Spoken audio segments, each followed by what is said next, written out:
The History of Radio, Part 3. Internet enabled the radio star. This is the third post in a three-part series that briefly examines the history of radio from its inception in the early 19th century to its powerful impact as the analogue and digital force it is today. Today, radio has become even more attractive to users around the world than it was in its golden age because of its availability, convenience, and ease of use. Worldwide, there are a total of 4 billion radio receivers in approximately 1.3 billion households, the audience of which is estimated at around 4.2 billion. That's more than half the Earth's total population. Take that in for a minute.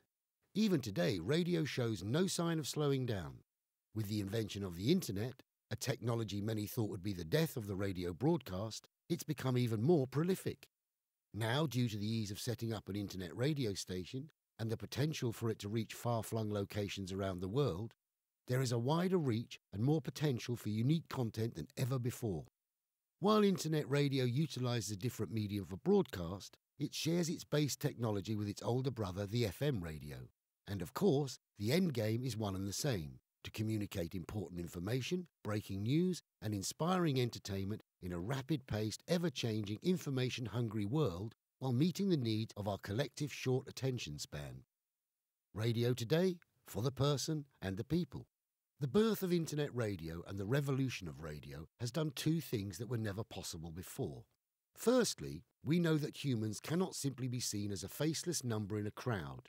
Each person holds their own unique interests and passion. Before, segmentation was limited. You'd hear what was popular, you'd be exposed to discussions on topics that were assumed interesting to you, and you'd be forced to listen to the same voices in various time slots over the period of a week. Now, almost every unique interest can be catered for by a like-minded broadcaster. Voices can be chosen, and music channels can be selected based on your preferences. We have more control over what we consume than ever before, and more ways to find out what we love listening to. Secondly, the radio star is no longer a stereotype or an elite minority because the Internet has helped us democratise the medium, giving any talented individual the opportunity to express themselves and create something great. And so we find ourselves in an age where podcasts and online audio production allows us to create our own content and share it with the world in a symbiotic network of sounds that connect us as a human force. We see this illustrated in popular musical streaming platforms such as Deezer and 8Tracks. Everybody is sitting up and taking notice.